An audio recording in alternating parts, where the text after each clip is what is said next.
Hello to all you Patriots out there in podcast land, and welcome to episode 173 of Canadian Patriot Podcast, the number one reason that Trudeau won't be in government next year. We're recording on March 4th, 2019. My name is Ian. I'm a sport shooter, reloader, hobby farmer, and the token westerner on the panel. I'm Marty, hunter and sport shooter in rural southern Ontario. I'm Liberal Tim. I'm a liberal, a husband and father of three, and the owner and operator of Tim's Good T-shirts. They're quite good. I'm also the proud descendant of immigrants. As always, my name is Andrew. I'm a recovering libertarian, a competitive shooter, and a firearms instructor at Ragnarok Tactical. We'd love to hear your feedback about the show. Please visit CanadianPatriotPodcast.com/feedback or email us at feedback@CanadianPatriotPodcast.com. Our version of the show is available on Stitcher and iTunes. You should check this podcast out on social media. That's Facebook.com/Canadian Patriot Podcast and Instagram.com/Canadian Patriot Podcast. We need your help. To support the show, visit patreon.com/CPP and become a Patreon. You can get a better quality version of the show for just $1 per episode. The more you pledge, the better the rewards are. Show you're not a communist, buy a CPP t-shirt for just $19.99 plus shipping and theft. Visit CanadianPatriotPodcast.com homepage, follow the link on the right. P.S. for our Patreons, new Patreon, Todd. Todd, I sent you an email, I think. I don't know. I tried to use Patreon to send you a message. In order to receive your level of Patreon-age, I need some information from you. You got to get back in touch with me. So if you didn't get the message that I hope was sent through Patreon, you should definitely email the show. If you're the Todd that I think you are, you know how to do that. If you're not the Todd I think you are, feedback@CanadianPatriotPodcast. CanadianPatriotPodcast.com. I haven't even had that much to drink yet. It's going to be an episode. Let's do my favorite segment. It's called What Are We Drinking? Every weekend, What Are We Drinking is brought to us by Arrowhead Coffee. Arrowhead Coffee is owned and operated by Canadian Armed Forces veterans. They love our country, the true north, strong and free, their family and friends. Join Arrowhead Coffee on their hunt for the perfect brew to raise morale and bring that feeling of home to you, no matter where you are. A portion of all profits helps Canadian Armed Forces members, veterans, and their families. So now we're going to do What Are We Drinking? As always, on my screen, from left to right, let's start with Ian. Well, in the spirit of being in Vancouver today, I'm drinking green tea because duty calls. Understandable, also disappointing. Marty, what are you drinking? I have Coke Zero and Spice Box whiskey again today. Proud of you. Tim, what are you drinking, and is it reverse osmosis? No, it isn't. It's Rickard's Red. What? Yeah, I know. It's a gay bomb, baby. I mean, not It's what got I to be would like 95% gay bomb. I wouldn't have used that to describe Rickard's Red, but I mean, hey, if that makes you and Alex happy. I don't like them putting chemicals in the water that turn the friggin' frogs gay. I mean, there's always that. I'm drinking Kraken and Coke Zero because rum. Let's do some news. We're going to start in Ontario with Doug Ford. Doug Ford, as you may know, is the Premier of Ontario. I feel like the Globe and Mail is making a lot to do about nothing. Doug Ford has demanded changes to his OPP security detail, according to court filings. My take on this is a spat between Deputy OPP Commissioner. I keep wanting to call this guy Bill Blair. That's not actually his name. Brad Blair. Brad Blair, right? Because I feel like he's getting into a pissing contest with the Premier's office. So first question, are they related, Bill and Brad? Not so far as I'm aware, but my interning literally lasted 15 seconds when I typed Bill Blair, Brad Blair, and I didn't immediately get a result. It just seems awfully fishy that they're both in the policing and they're both high up and, one kind of replaced the other. It does seem almost nepotistic. Maybe that's enough for Doug Ford. Well, I actually don't really take much offense to this because his primary complaint, as much as the Globe and Mail talks about how they want to retrofit a van for his comfort, which deserves a discussion in of itself. He wants to have a consistent group of officers acting as his protection detail. So I don't see a problem with this, because if he has rotating officers acting as his protection detail, how is he supposed to get to know them and trust them? That seems like a valid concern. Yeah. Let alone to be able to recognize them. If it's a random person every single time, then it could be anybody could just be like dressed up in uniform and hop in there, and he has no idea if that's a legitimate bodyguard or not, right? Right, and that's what I like. So, I mean, yes, it's kind of silly that Ford wanted to have a pissing contest with the OPP because the commissioner at the time, so this is going back to in the summertime, this past summer when he became premier. So, if he wants to have his set detail of security officers, he is the head of a province. He is entitled to having his retinue of bodyguards, but it makes sense to me that you would want to have people consistently assigned so that the SOPs stay consistent. I don't see a problem with that. I think maybe the threats he could have been misconstrued to be making against the OPP commissioner at the time were threats. But so I quote from an email that Ford allegedly wrote: "So he can see how serious I am about this. If he can't sort this out, maybe the new commissioner can make it happen." And yeah, but he's also the head of the province. He is in charge of appointing a new commissioner to the OPP. That's his prerogative. So, and that's essentially Brad Blair is upset that he didn't get that position. That's what sparked all of this. Right, and Brad Blair is also the person who has filed the court paperwork against the premier's office. Yeah. So, this feels like somebody that didn't get their way, that's upset and is trying to use the Krytarchy to get their way now. It's called a tantrum. Well, it seems that way, right? It's what plants crave. That's Brondo. Come on now. It's close, though. It's close. The other thing that the Globe and Mail spends far too much time reporting is the estimated cost to outfit what I can only assume is used van. They're quoting it $50,000 to install leather seats, a mini fridge, a couch, and a television. And this is a van the OPP operates to take the premier around for official events. The premier already rides in OPP vehicles. I mean, yes, $50,000 for a conversion van does seem excessive, but I would rather this than him flying around on a multi-million-dollar jet to conduct provincial business. $50,000 seems like it's a lot for a van, but that doesn't seem like it's out of line with how our politicians travel. He's probably riding around right now in a $100,000 SUV. So, it doesn't seem crazy. I can understand. I'd be happier if he just didn't spend that $50,000. At the same time, this comment here by somebody about the him being on the gravy train. Where is that?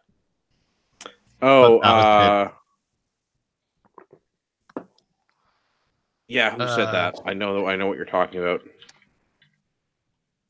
Right, it's the NDP MP.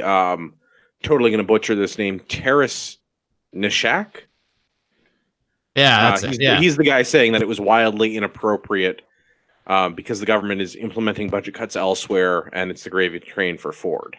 Which I don't know that $50,000 is really the gravy train. Exactly. Yeah. Well, yeah. He's already riding around in an SUV that we probably paid $100,000 for, when we should have just been recycling the ones from the G7 summit that would somehow also cost us $100,000 for reasons that remain unclear. Yeah, but the NDP, what does $50,000? We what does did $50,000 get you in a minivan? That's probably the cost of a Toyota minivan. I bet you could get a Previa. This is specifically a company in Mississauga that retrofits minivans. So they are talking about putting in a leather interior and a mini fridge. And Wi-Fi. You can't forget the Wi-Fi. Everyone always forgets the Wi-Fi. But I mean, like, again, this is kind of goofy. It's $50,000. Yeah, it's probably that they're overpaying. But this was also a message from a staffer in the premier's office to the OPP that, hey, we looked into a company in Mississauga that retrofits vans. This is what they think it should cost. And now some bigwig at the OPP is all butthurt that they're misusing police resources or something. I'm still not entirely clear on what Blair's problem is, other than he's still deputy commissioner. And I guess like some of the complaint is that they've single sourced this, that this didn't go out to like open tender.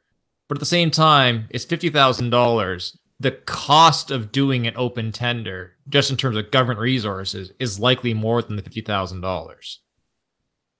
Yeah, I mean, maybe it's worthwhile to look into see and make sure the government doesn't have any associations with this business, but I really don't care. Like, the Globe and Mail is trying to make mountains out of molehills, or in this case, Ford Windstars. I don't think Ford still makes the Windstar, but whatever. My joke is funny. Moving on. Let's do iPolitics. Butts entitled to severance despite resigning from Prime Minister's office. Also, I noticed this week that they've changed the way that they write about butts in the media. Did you guys notice that every article about butts this week, they call him Jerry instead of Gerald? And I had not noticed that previously, that they were calling him Jerry. They've always referred to him as Gerald Butts. I have not noticed this. I didn't notice that switch, but yeah, that does sound accurate. I just find that unusual that all of a sudden he's Jerry instead of Gerald. Yeah. At least it's not Harry. Oh, that would be an unfortunate name. Harold Hey, Butts. by the way, I just actually interned the Butts, or not the Butts brothers, the Blair brothers, and I do believe they're actually either our brothers or father son. But I saw a picture of them. Oh yeah, they're related. So it is nepotism. Good, good. I'm glad we got that cleared up. Yeah, I'm not sure. I Googled. I literally spent 15 seconds because I was busy dealing with Windows updates. I'm sure the audience doesn't care about my Windows updates on my laptop, but I was having computer difficulty today. It took me a really long time to be able to log into YouTube. So, anyway, on to Harry Butts. I mean, Jerry Butts. No, nobody? Okay, well, again, I think I'm funny, and that's what counts. So, Jerry stepped down as a result of the SNC Lavalin case. Scandal? I think scandal is probably a better word than case. Oh, but no, he didn't. He stepped away before that really came to light. Before Yes. her. Yeah. And if you Butts was the first one to run away, which I find very suspicious based on his relationship with the Prime Minister. do you remember when we were talking about the red deer sign, and I said, "Beware the hyphenated name"? Like that was last Yes. week, right? So Yes. clearly, the shiniest of ponies should have taken my advice. Is Butts' name hyphenated? No, but No, but- Jody Wilson-Raybould was. Ah, I see. I see. So I guess we're paying for Butts' severances. Butts severances. I'm not sure he how gets to. severance. Yeah, he gets severance. He's like a public employee, so he gets severance. So he probably gets a bunch of money because he's appointed exempt staff, which But he should amount to quit. that he gets but he apparently still gets severance because our government is broken. Yeah, because that So- severance is only if he got fired. Yeah, like it's he's getting the 2 weeks per year worked. Which is a lot of So- severance. As like somebody who works in an industry where that is a thing that does happen, 2 weeks for a year worked seems like a lot. Is not the government minimum? That honestly, that wouldn't surprise me, but it sure shit isn't the private sector minimum. No. That is the minimum severance that is government mandated. So if you get laid off, you get 2 years per year worked. That's my understanding. Oh yeah, if you get laid off, not if you quit your job. Yeah, if you quit your job, you should get nothing. That's what I'm saying. This guy should get zero. I actually feel like he should be charged money, but also with like Other Yeah, I mean, charges. I would also say that the years worked is arguable as well. But Yes. Well, he was busy running the country for the last 3 years, right? That is the joke that we have made in the past, that Butts has been the shadow prime minister.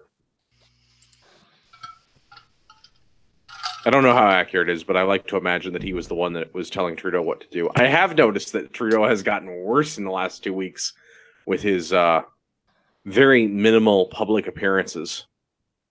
Well, with nobody writing your put it script, this way: what are you gonna say? for the last 4 years, it sounded like Trudeau was talking out of his butt. So makes sense. And really, it was Butts, practically right Butts themselves. talking out of Trudeau. So Yeah, so I don't know. This dude probably made somewhere like $150,000 a year, maybe as much as $190,000 a year, and now he's going to get some severance because he quit before the SNC Lavalin thing got big enough. And I guess other news, not in the show notes, but Philpott also quit. So I think next week might need to be SNC Lavalin week, because I think there's enough material now to make an hour's worth of content out of. Yeah. Now, I will say this. That was his salary, $150,000, $190,000 a year. But everybody knew he was the gateway to Trudeau, and he was the gateway to policy. So you know damn well he was getting paid under the table. Oh, 100%. Like, anybody that wanted to have a meeting with Trudeau, or anybody that needed, any business that needed a certain thing going their way, this guy got cash. Like, over the last 3 years, this guy made bank. He's probably like, fuck it, I'm out. I'm going to Cayman Islands or somewhere like that. See you guys later. Yeah, that makes sense to me. The other thing that iPolitics, for some reason, iPolitics is usually a better source, but for some reason in this article, they were comparing Stephen Harper's prime minister's office to Trudeau, and it seems like it's written in the form of a complaint that Stephen Harper's PMO paid $4 million severance to almost 200 people over the years that the Harper government ran the country, which amounts to $20,000 on average. Again, making $190,000, even if you said $120,000 a year on average, that doesn't seem like that bad of a severance deal for those people that got it. So I'm not really sure why we're comparing and contrasting with the Stephen Harper PMO, because he was in power for significantly longer, and the fact that he had 196 people leave, like $4 million in severance. I mean, $4 million sounds like a lot, but $20,000 per person doesn't sound that bad. Like, it doesn't sound out of line with what's happening here. I would say this: if it's 2 weeks per year, that's, as far as I'm aware, that is what the current legal minimum is. But the question is, as same as the private sector, if they quit, they should not be entitled to severance. So I have no issue agree. if they're they lost their job for other reasons, but if they're quitting, they should not be getting severance. Do you suppose we could find a way to convince the entire government that it was redundant and should just lay itself off? Well, until we take away their votes, that probably is not going to happen. I'm okay with this. Let's take away their votes. I think the only way that they decide to lay themselves off and walk away is under threat of helicopter. Or they stop getting paid in general. Both options I find acceptable. Yeah. Sorry, boys. Unless they run a balanced budget, sorry, we can't borrow any more money, so you guys can't get paid, and before you know it, they'd be back on the private sector. Yeah, I'd be super good with that. If they run a deficit, then they're not eligible for re-election. Also acceptable. All of these outcomes are acceptable to me, but I'm still a fan of the helicopter. Yeah. Yeah.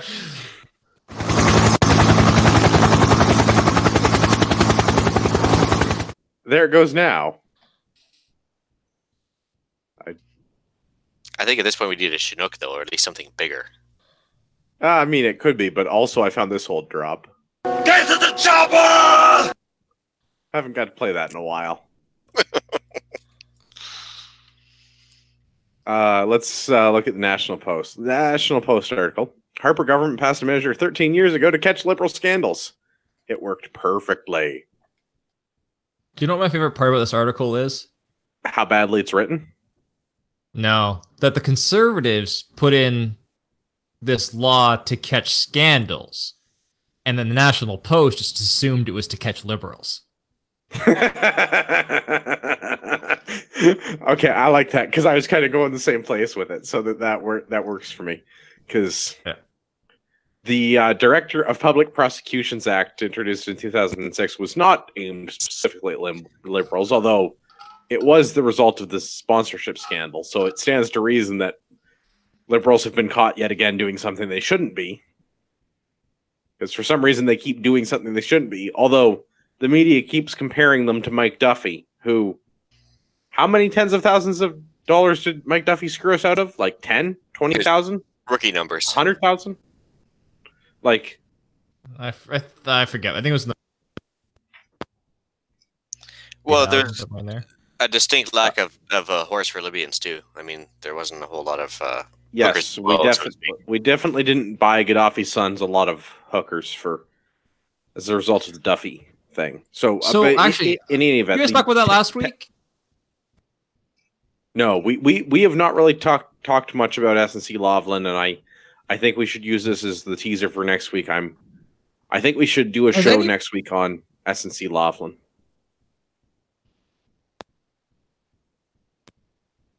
Also, Marty's broken.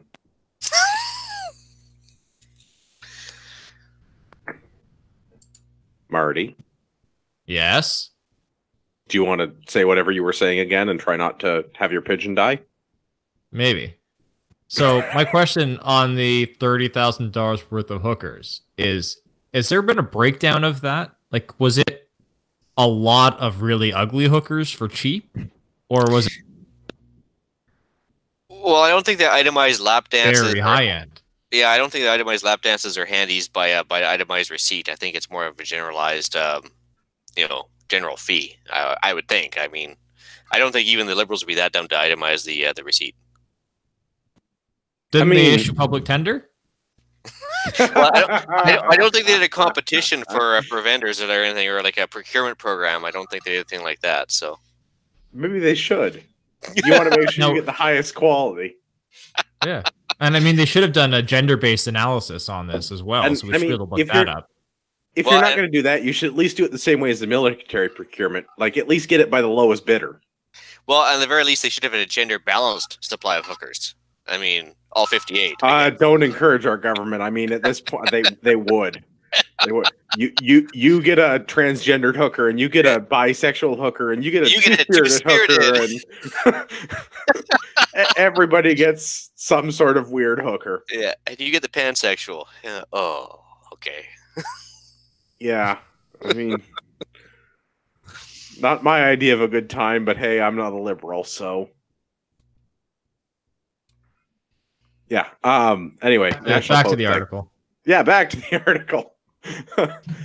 Director of Public Prosecutions Act, which is actually a thing that Judy Wilson-Raybould has talked about, was that her interaction with Mr. Butts at one point actually had to do with this specific independent office that was installed to stop the government from doing questionable activities with private businesses. So I am entertained by that.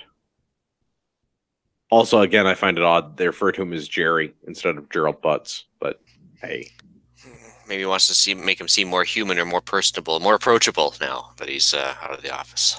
Someone should teach his skin suit how to smile. So, the one thing, and where I don't know why, but you do make a good point of how all of a sudden all of the media outlets have all switched to calling him Jerry. I don't know the reasoning behind it, but it's just an example of how somehow there was something issued to these media articles saying you refer to fell in line and did it. It's almost like there's a cabal of people in a dark room somewhere vigorously rubbing their hands.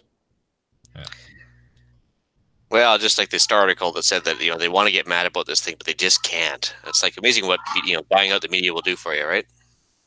Yeah, $600 million well spent. I'm just gonna say they want to get mad about it, but then there's 600 million reasons why they shouldn't. Yeah, so they just won't. Well, and I don't know. Maybe I'm wrong here, but I feel like people like what's this author, Tristan Hopper. I feel like they're not going to write really in-depth articles. Most of their past works is to do with like anti-vaxxing and the Oscars. I don't really.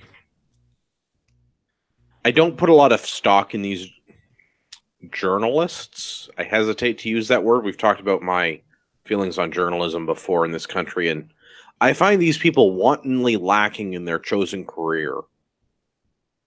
Well, I mean, actually, there's something that came up in the Judy Wilson-Raybould testimony. I think it came out of there where she said that, like, Trudeau had made comments, or Gerald Butts had made comments of, like, tomorrow we can have all the media writing about this. Like they had basically said to her that they could have all of the newspapers cover up for them. Yeah, I take exception to this. We should not have the government and the media colluding in the fashion in which they do.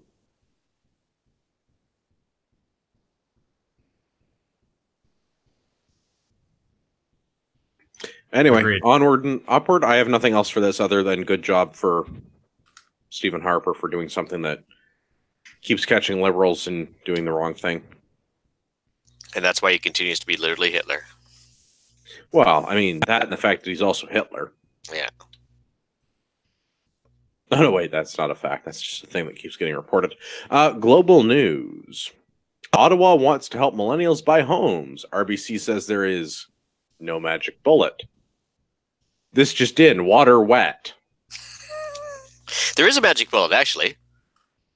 You could always limit for ownership of private property in Canada, like they do in New Zealand and Mexico and a bunch of other places. Okay, I mean, yes, we could. We kind of do, which has kind of helped. Supply and demand is hard, Keynesian economics, etc. But let's get into the article. So the cost of living in Toronto, why you would want to do that, I'm not entirely clear on, but the cost of living in Toronto has increased by more than $400 this year. It's March. That seems like a big jump, but some group that's tracking the cost of this says it could cost $50,000 to make ends meet if you're living in Toronto. My solution to this, and many of life's problems, is don't live in Toronto. I'm not sure why this is such a baffling concept. They specifically talk about Vancouver. I have Burnaby on the brain. They're specifically talked about Vancouver and Toronto in the article. Just stop living in shitty places or make more money. Those are kind of your choices. Yeah, like you don't have a guaranteed right to live wherever the hell you want for whatever price you want to pay. Oh, well, have I got news for you. The head, chairman, I think, of the Canadian Mortgage and Housing Council, CMHC, has said in a statement that we believe that every Canadian deserves a home that they can afford and meets their needs. We also believe that it's in the best position to make that happen. We are single-minded in striving towards this goal, and it will guide our work in the coming years. And I would like to personally nominate Evan Siddall for a helicopter ride. To each according to their needs. Oh, sorry, I mean chicken in every pot, or something like that. A home in every driveway. No, wait, that's not a driveway at every home. Now, I will say there's a dude in here from RBC that made a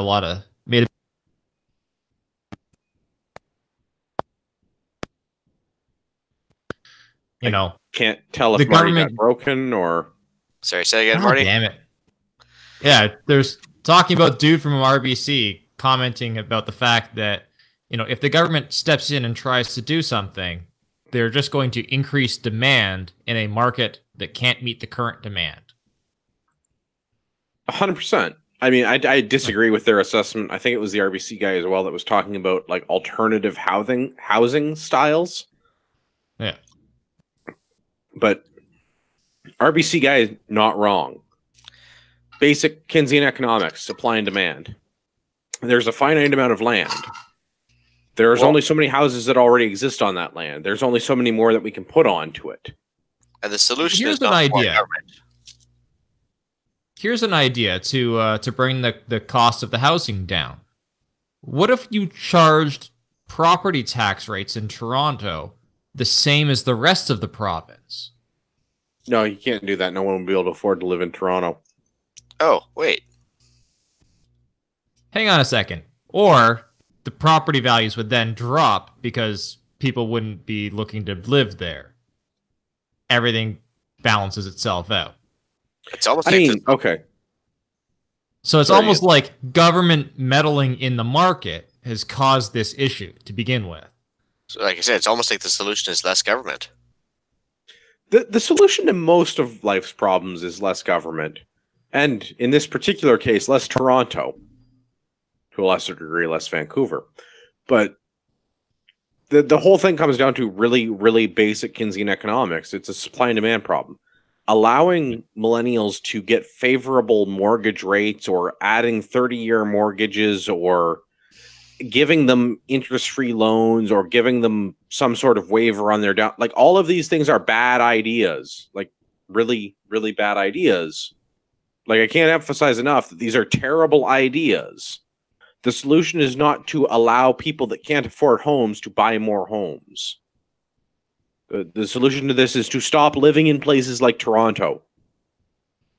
Yeah, do you guys remember like the old Superman movies, like the Christopher Reeve Superman movies, where like Lex Luthor wanted to detonate a bomb and drop California into the ocean?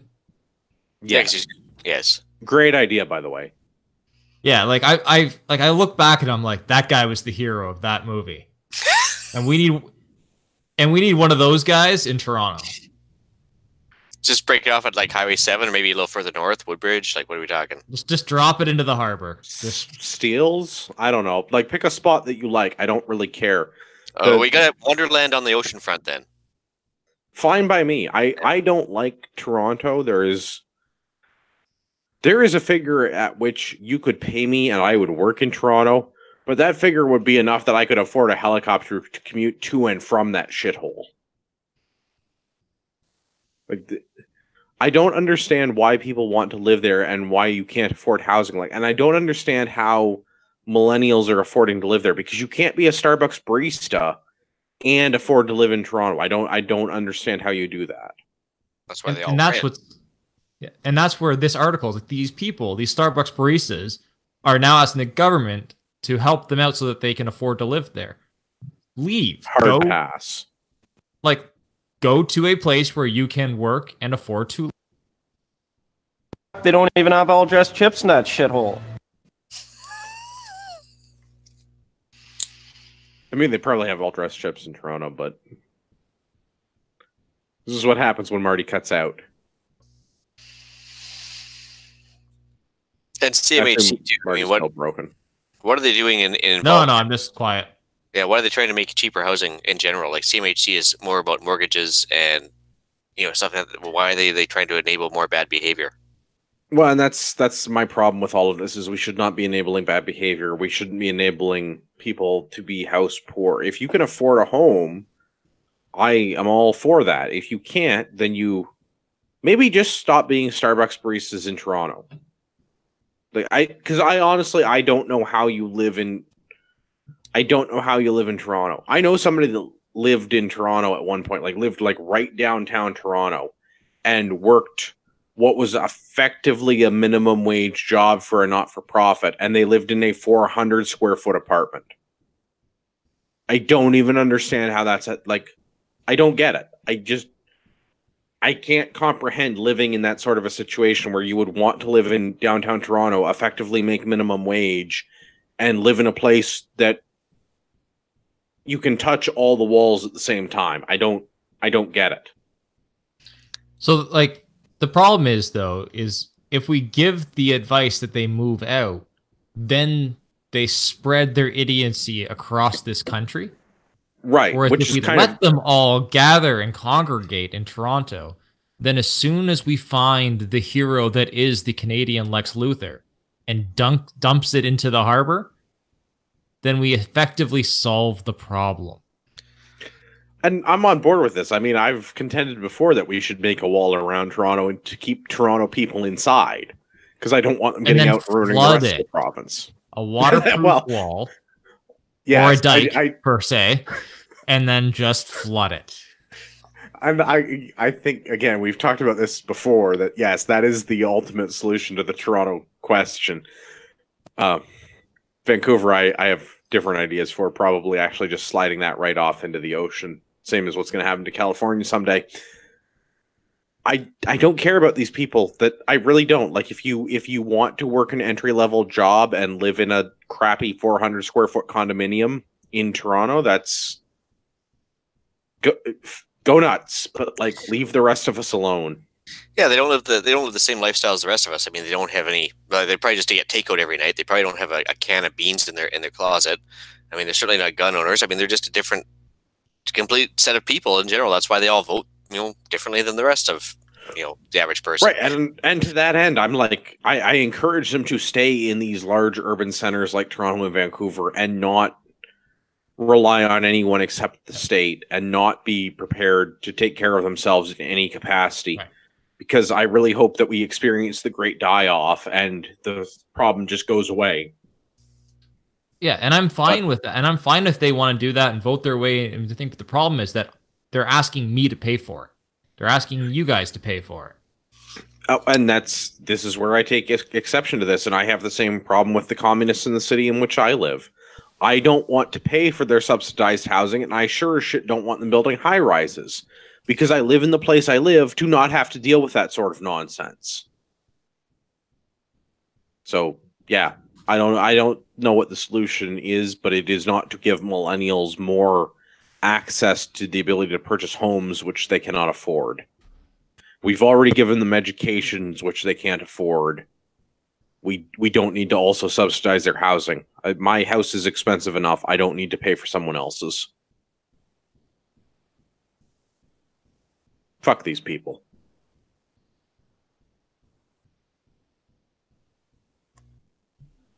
Let's talk about Alberta, i.e. the place I'm about to move. Digital billboard campaign puts question of separations to Albertans. Follow-up story, same group also launches billboards in Saskatoon and Regina. So this is in Saskatchewan. So first articles from CTV News Calgary, digital billboard campaigns put question of separation to Albertans. Follow-up articles from 650 CKOM, separatist billboard pops up in Regina and Saskatoon. So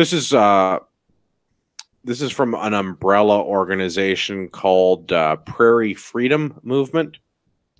The websites are Alberta Fights Back and Sask Fights Back. What are your thoughts on these? Well, I've raised in Alberta up until grade 11 to begin with. Of course, I went back and forth a couple times. But, I mean, it was always being talked about even when I was a kid. So it's always kind of been rumbling underneath the surface, basically because when I was raised as a kid, we had Trudeau Sr. in charge and Petro Canada and all that other stuff. So the national energy policy was a big thing back then. I do remember Calgary being, people just walking away from mortgages. If you're willing to take over the mortgage, you get to have their house. So, I mean, it's been fomenting for, 3 decades. This shouldn't be a surprise to anybody at all. No, I don't think it's a surprise to me. This isn't the first time that I've seen Western separation propaganda. I don't know, ideas. No, it's. This is probably the first or like the most recent public one to have this on a billboard and have it out as a big sign in multiple cities in Calgary, like multiple locations. I shouldn't say Calgary, in Alberta, Edmonton, and Calgary. And then having similar signs in Saskatoon and Regina. I think it's getting more traction. I think these people are gaining some mainstream coverage as a result.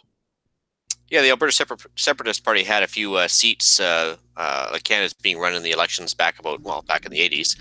I wouldn't be surprised to see something along the lines again, just like the Bloc, Quebec has the Bloc. Why wouldn't the Albertans have something similar too? Well, unlike the Bloc, I think in Western Canada it makes sense. Yeah. Manitoba, Saskatchewan, Alberta are not, call it, adequately represented, in my opinion, in Ottawa. Are they being there's no way are they being represented by Toronto and Ottawa, which is running our government. And by Constitution, Quebec has a disproportionately high number of seats, and Alberta is kept disproportionately low. And honestly, it's the oil thing. So Saskatchewan and Alberta, the main people talking about this. Manitoba is still more of a welfare state and becoming worse every year. So I mean, they're probably not as fervent as Alberta and Saskatchewan are, for sure. No, but I mean, doesn't Manitoba also share that common border with Ontario? So they're probably like, well, they identify as Westerners, but they don't have the economics behind them to actually justify separating. I mean, I honestly, I would kind of make the same argument about Saskatchewan, because they're kind of run by communists. Well, yes and no, but they have the oil revenues down near Estevan, the U.S. border, the back and field. They're part of that as well, and they are like literally right next to Fort McMurray. If you go over to a place like La Loche, and they have basically, for lack of a better term, sideways pipelines running right into the oil patch as well. So they've actually got 2 oil fields in Saskatchewan, and Brad Wall's been pretty steadfast in his opposition to Ottawa too. And I mean, Brad Wall is probably my favorite premier right now, and has been for at least a year or two. So I can see some I can see some pros to this. I can see some cons to this. It is certainly not a new thing that the Western provinces have talked about separation. I do like that they are putting up big billboards to ask Albertans to think about it. Well, my wife and I have I don't think that they're anywhere near the critical mass that they need yet. But it's interesting that this conversation is starting. Well, no, and I think my wife and I have a conspiracy theory on this one too, is that Jason Kenney, who could have probably taken the leadership federally, was sent to Alberta to run the Conservative Party to try and like quell the disturbance, so to speak. And he'll probably become premier and everything else, but he's going to do his best to keep it in federation, I think. Yeah. Maybe that's the case. I think a lot of this stems from the transfer payments and the lack of representation, and maybe Ottawa or Kenney will make the necessary steps happen to get Alberta feeling better. But when they're outrepresented by Quebec and Ontario, and they're the ones that are paying for Quebec and Ontario, I feel like they got a pretty good case. I don't think they're gonna. I'm with Marty. I don't think they're at that point yet where they're going to separate. And I mean, this is not a new thing. They've been talking about this since ever. Like, well, street polls are showing a bit of the 50% support for separation, so it's certainly more than the 80s ever was. The 80s was, I think, reached a high of 25 or 30%. It's already at a higher rate. Yeah, and what did Quebec get up to? 49, and they still lost the referendum. Yeah. So I mean, but this is another thing, though. I think we're at the point where our Confederation of Convenience is coming to an end. I very much expect within my lifetime that the Western provinces will separate into their own entity, and I fully expect the Eastern provinces to dissolve into some sort of other thing. Because if no one's paying for the Maritimes, I don't see them continuing to be a viable country. Well, when PEI has a population of Barrie, Ontario, it's not really worthwhile keeping it as a separate province, really. I mean, it should be amalgamated into another one at the very least. Right, and that's what I mean. Like, I kind of, the way that I see this playing out in my lifetime, assuming we don't get into a hot civil war, which I don't think that we'll see, but assuming we don't get into a hot civil war for some reason, I kind of see like BC mainland, like southern mainland, like Vancouver area, and Toronto continuing to be Canada, with parts of Eastern Ontario and maybe parts of Quebec.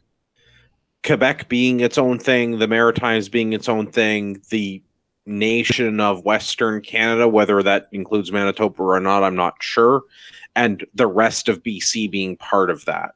Like the smart part of BC, the part that isn't Vancouver. Yay. I mean, I kind of like our country was formed for convenience sake. We didn't like unilaterally declare independence from Britain. We didn't really make a country the way that most countries have historically been made. We sort of said like, okay, all of these British protectorates are going to be a thing that's self-governing if no one minds, please.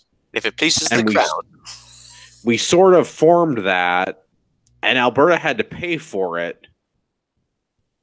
Not that Alberta is the only province with natural resources, but like the Maritimes is no longer allowed to fish for the natural resources that they had, which is why we had them in the first place, cod production and stuff.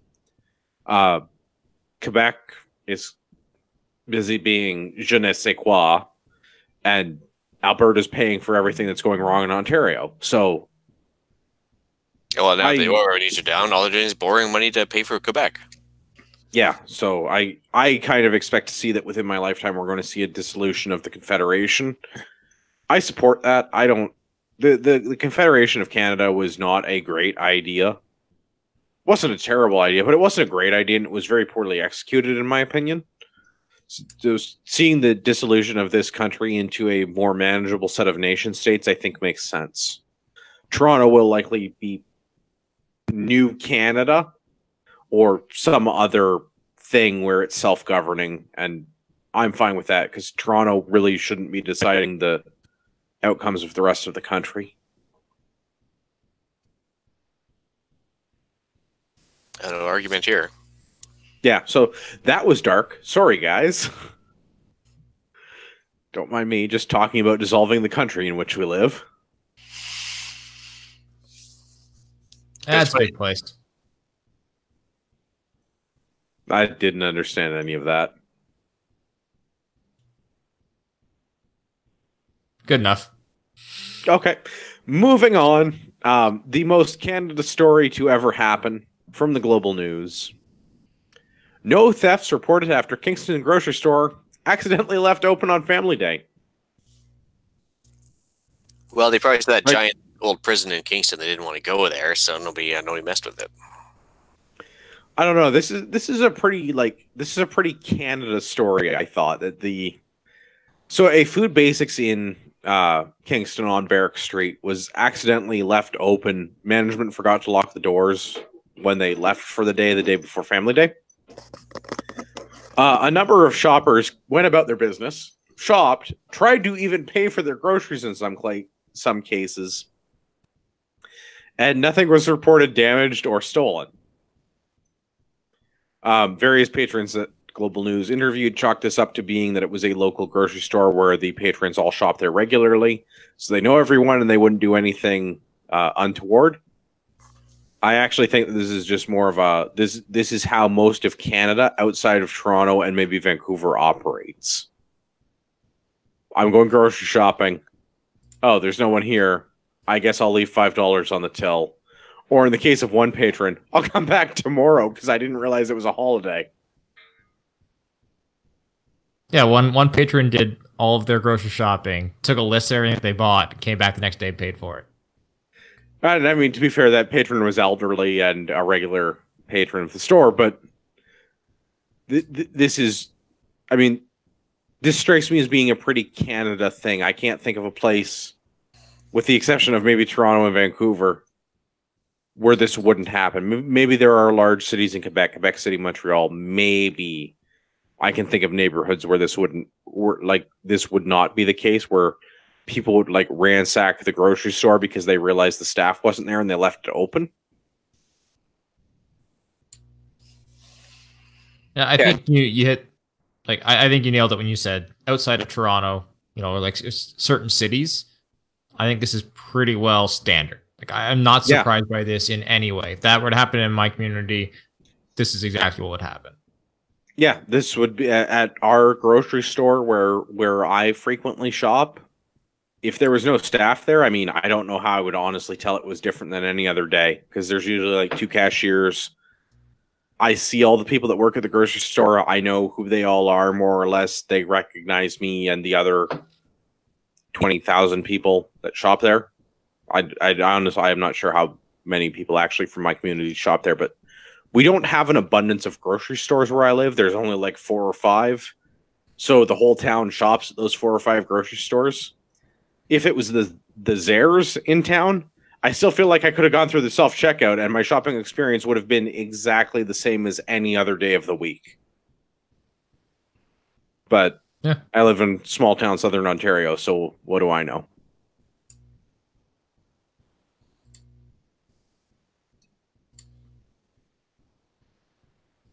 Last one? Let's do the last one. The story that just keeps on giving, this comes to us from the CBC. Used Australian fighter jests. Yes. Rum, it makes the English difficult. Used Australian fighter jets could cost us $1.1 billion, according to a parliamentary budget officer. Estimate for 18 planes is 22% higher than the government's initial figures. Imagine my shock.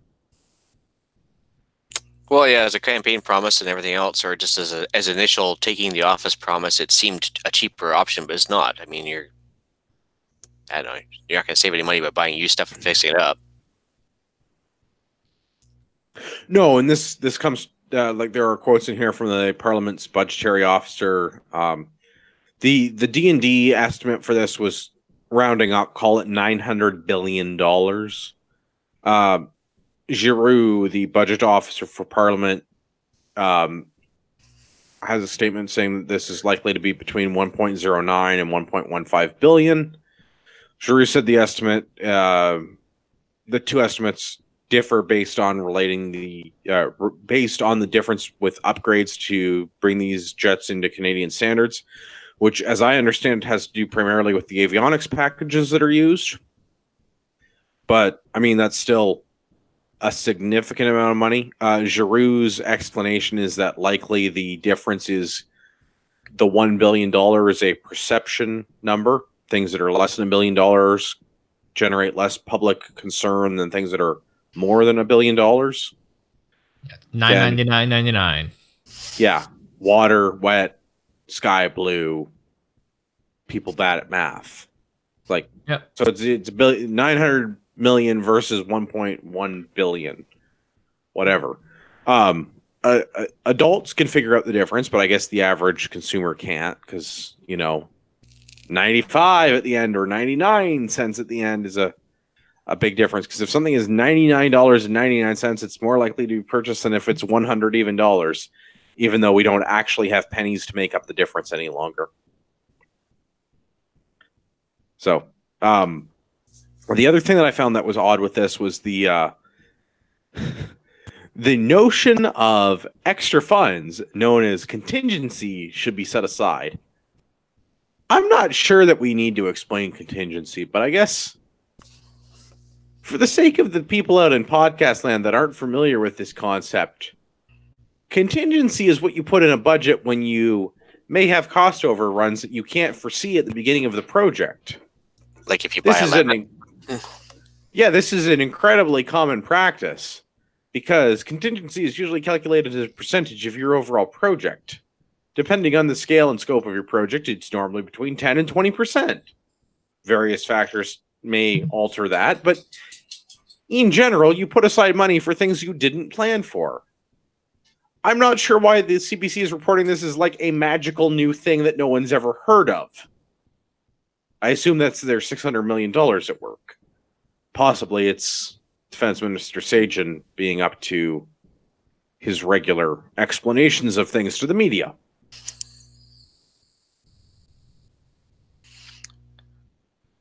I'm not really clear on how this happened. 22% is a pretty big margin of error.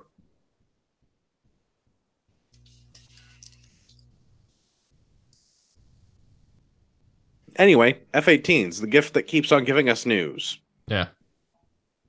Yeah, I don't know what to say. I mean, government lying, government spending more money than they said they would, government spending, useless money. Like none of this is shocking. No, I know. I think we should just make this a segment and call it like the F-18 minute, because it seems like every week something with these F-18s is messed up. Or the staging report, one of something like that. Well, it's important to remember that he helped architect Operation Medusa. Well, if we're talking Air Force stuff, I mean, maybe he should have claimed he shot down the Red Baron or something. I don't know. I mean, I think you're misquoting him there. He did not. He never said that he helped architect Operation Medusa. He said that he did architect Operation Medusa. That's very true. He did say that he was the architect of Op Medusa. Also, that is a lie. Gross exaggeration. No, that's what he said. Gross. No. What I'm saying is he is a liar. Liar. Funny hat on fire. Like that. People that mislead the public about their military service, especially Vancouver police officers, enrage me. Anyway, enough about like Sagen doing his thing.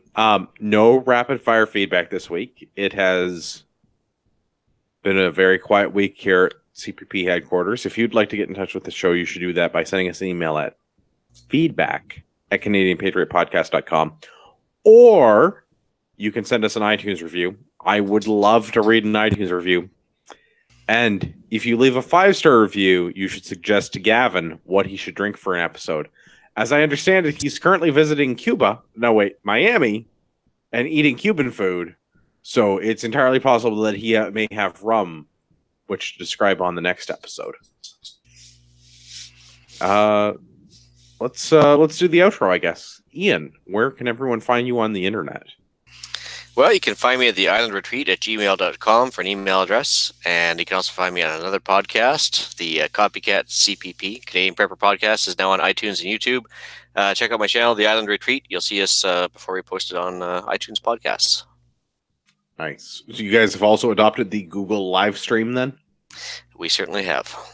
Ah, that's good. I feel vindicated. Other people are doing what I did, so I must be doing it right, or we're all doing it wrong. I just don't know a better way to do it. I'm calling that a win. Marty, where can everybody find the show?